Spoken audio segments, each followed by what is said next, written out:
Now, I know you love checklists, Steve, in the studio, but I am better than you, and I don't need checklists.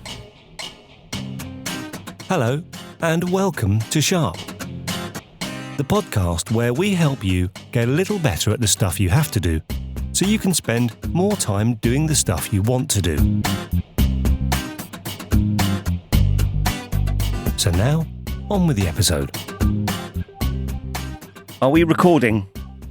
I could probably get away with that in the first episode. I don't think I can by episode 26. Hello there. How are you? How you doing? I always try to think, how should I open these podcasts?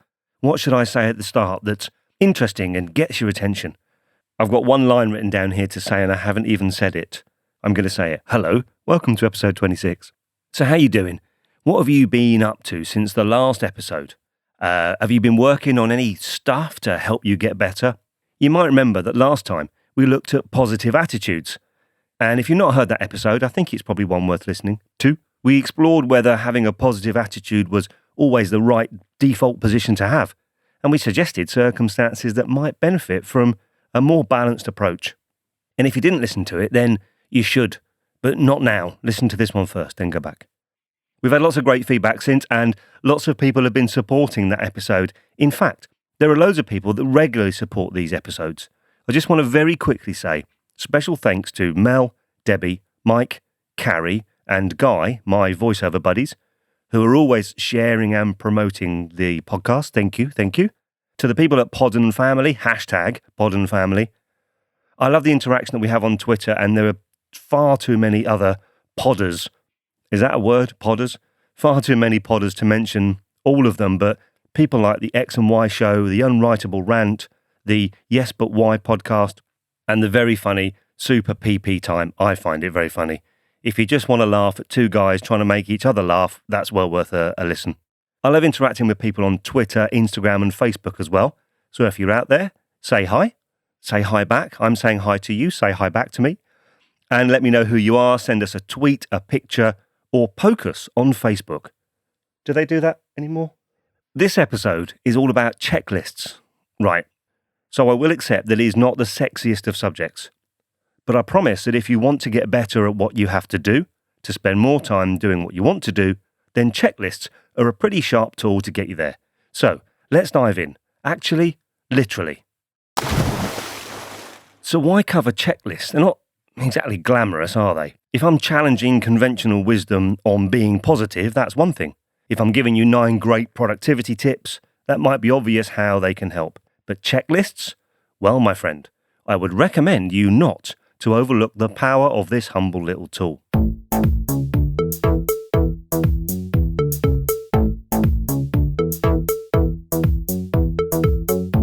Who uses checklists? Well, a quick search on Wikipedia will tell you that airline pilots use them, doctors use them, and professional divers use them.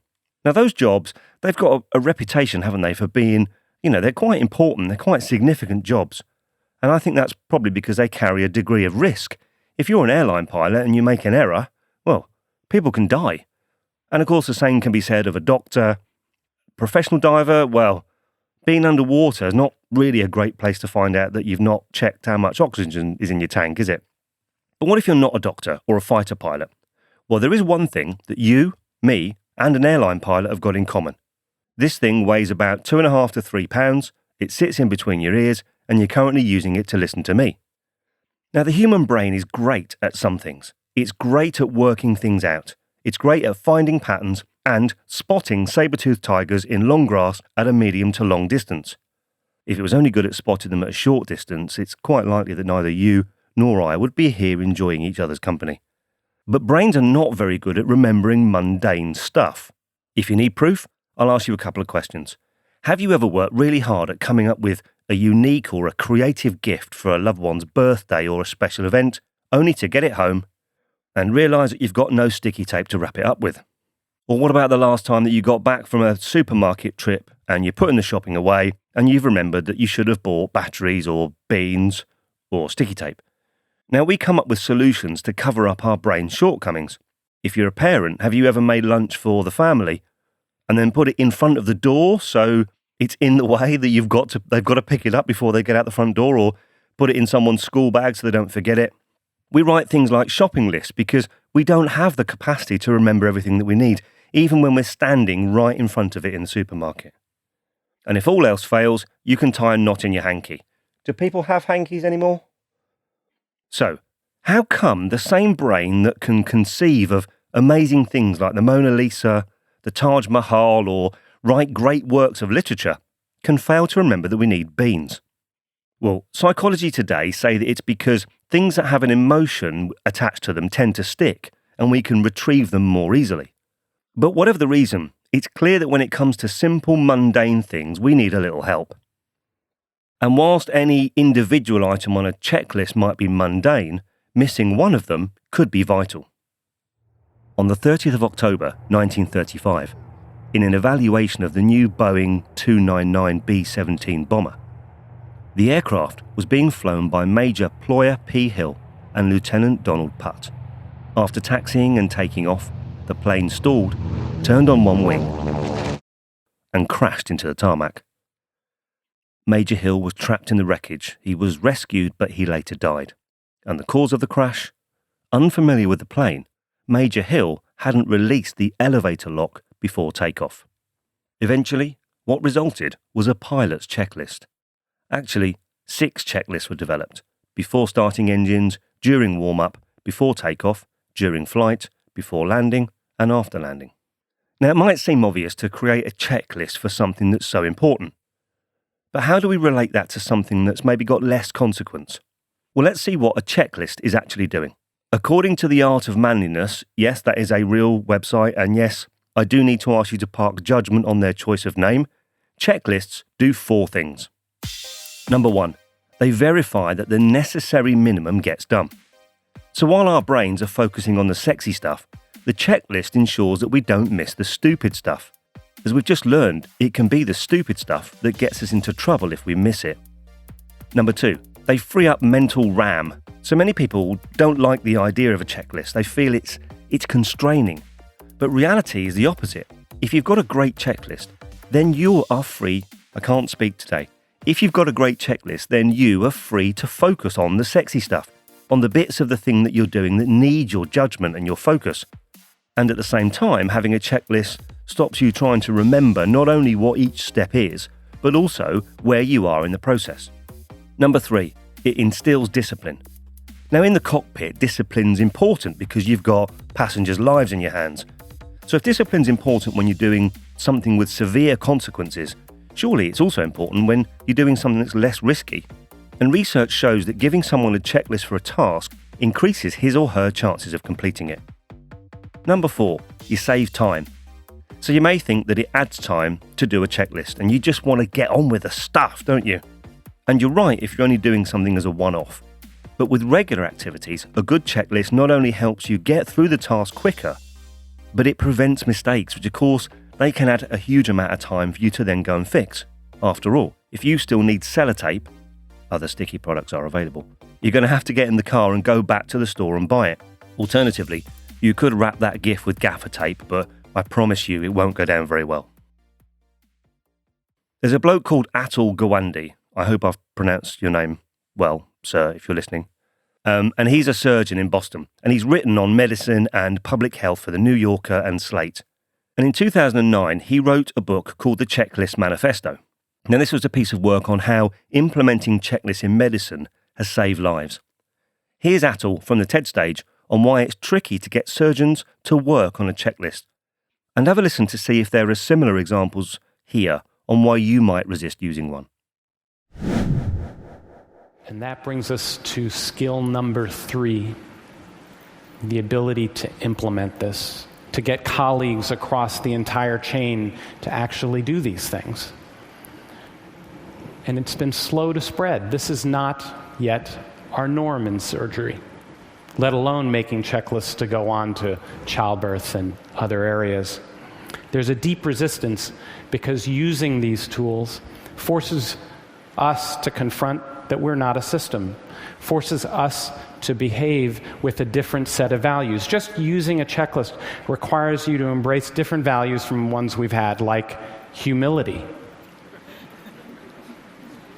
discipline, teamwork, This is the opposite of what we were built on: independence, self-sufficiency, autonomy.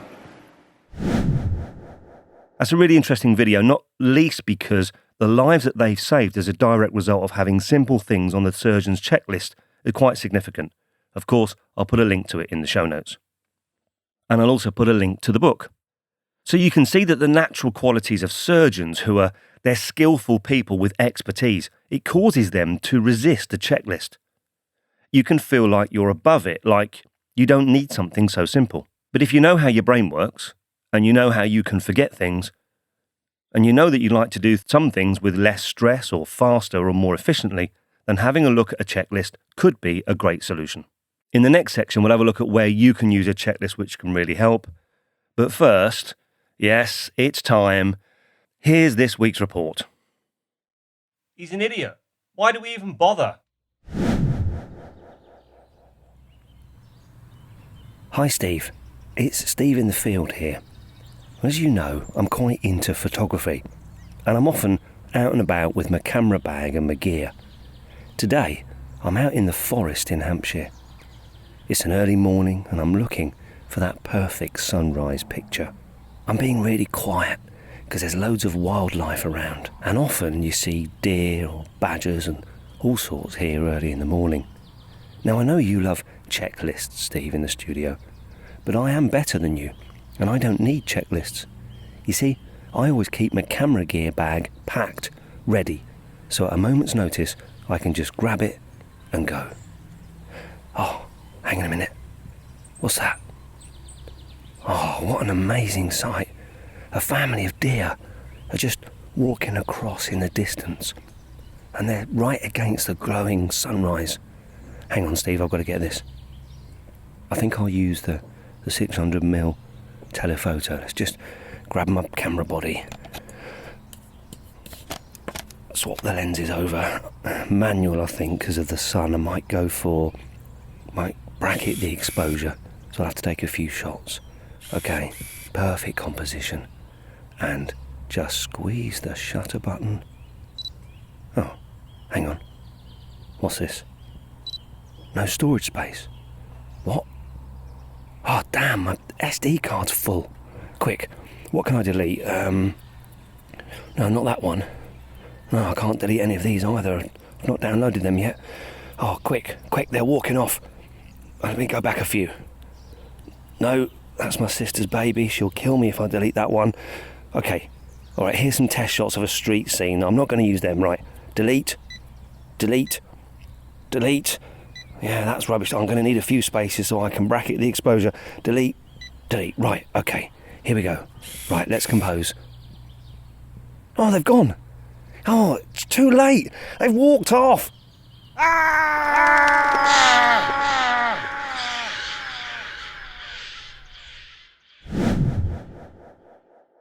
Okay, I think he slightly overreacted at the end there, but anyway, good luck, Steve. Malcolm Gladwell wrote a review of Atul's book, The Checklist Manifesto, and he said, he begins on familiar ground with his experiences as a surgeon, but before long, it becomes clear that he's really interested in a problem that afflicts virtually every aspect of the modern world, and that is how professionals deal with the increasing complexity of their responsibilities. It's been years since I read a book so powerful and so thought-provoking.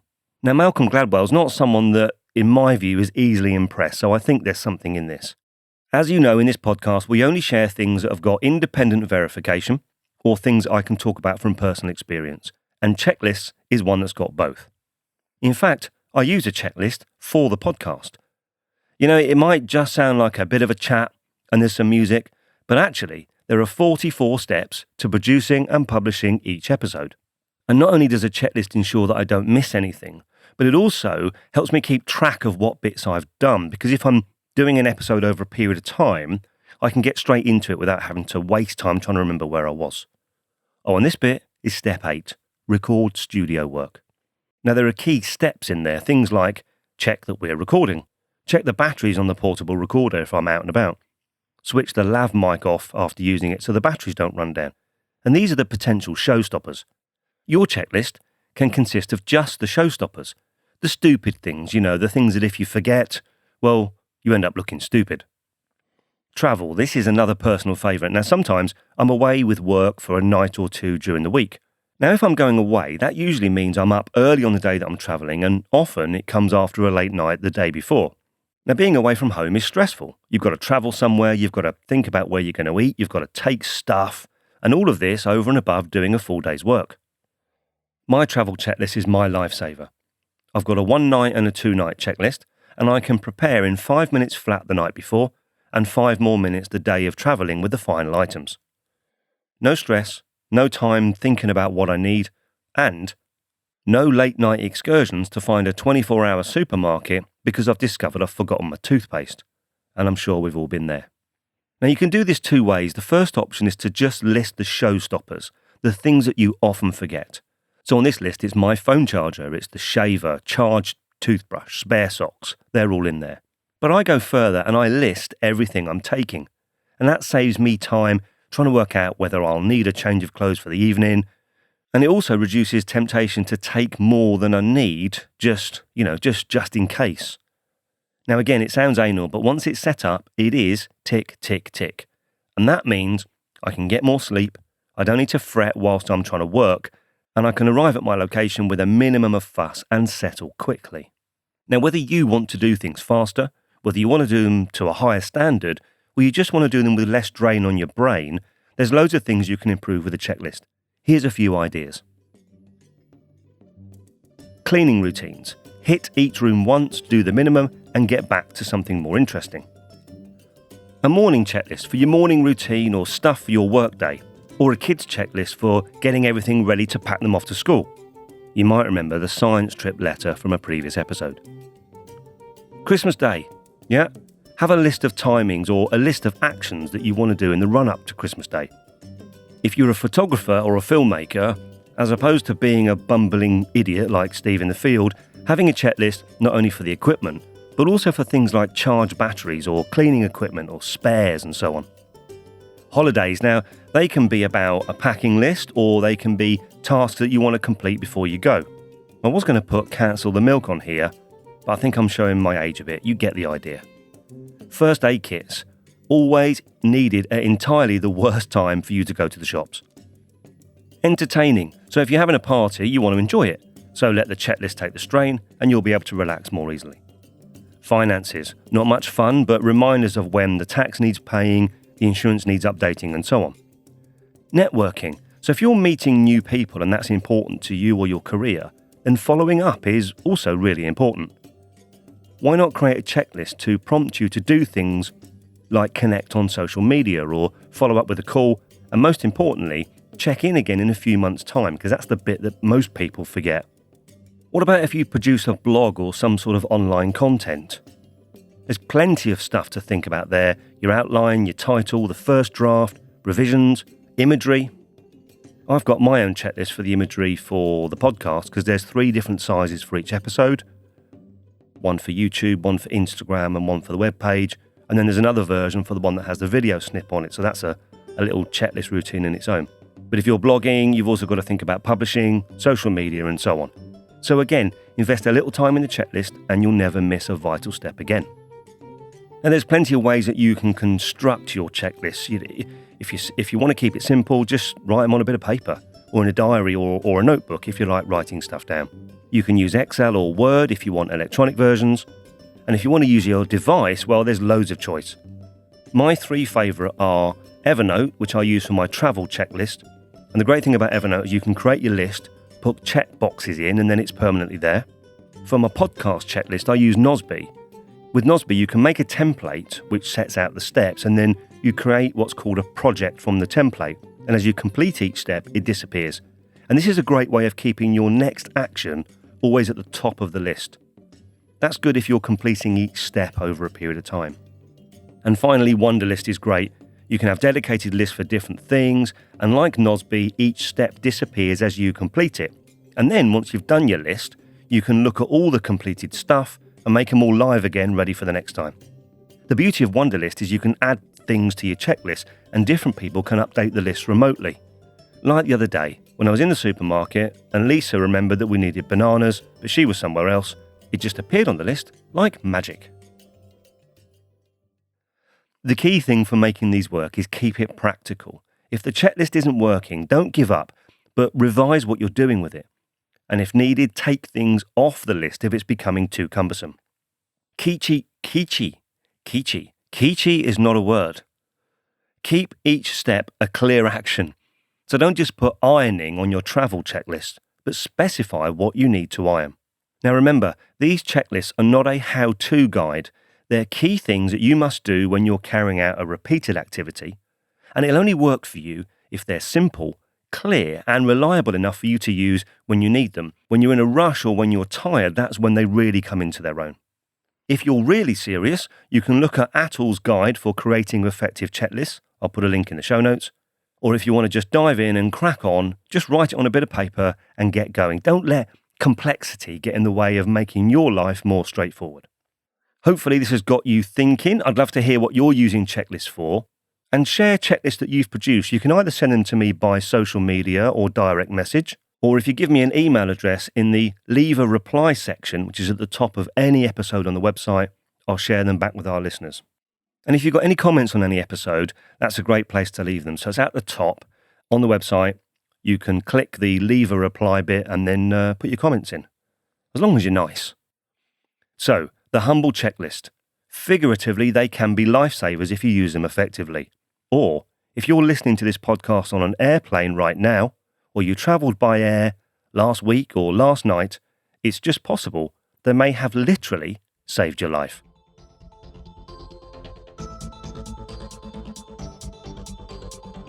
All the links, resource and articles I've used in this episode will be in the show notes right there on your device. Hopefully you'll find them helpful and useful, and hopefully you'll find this whole podcast helpful and useful. I hope you do, and I do spend a lot of time and effort making sure it's relevant, helpful, and entertaining enough for you to listen to. If you agree and you'd like to show your support, there are several ways you can do it. If you want to invest in any of the books or other resource that we talk about, we've got a resource page on the website. The tab is called Get Stuff, and if you click on any of the links and buy anything, it won't cost you any more, but it gives us a few pence towards the gear and my time to help us make this podcast what it is. Alternatively, you can share the podcast on Twitter, Facebook or Instagram. We are at Sharp Podcast, one word, 2 Ps, or you could even show someone how to subscribe on their phone or their device. You could go to iTunes and give us a 5-star rating or a great review, which would be fab. And finally on the website, sharppodcast.com, you can leave feedback, subscribe, or go and listen to the archive episodes. I'm off. I hope you're able to find one thing before our next episode that you can do, which will help you get better. And remember, don't waste time comparing yourself to anyone else. The only person you should try to be any better than is the person that you were yesterday. Bye-bye.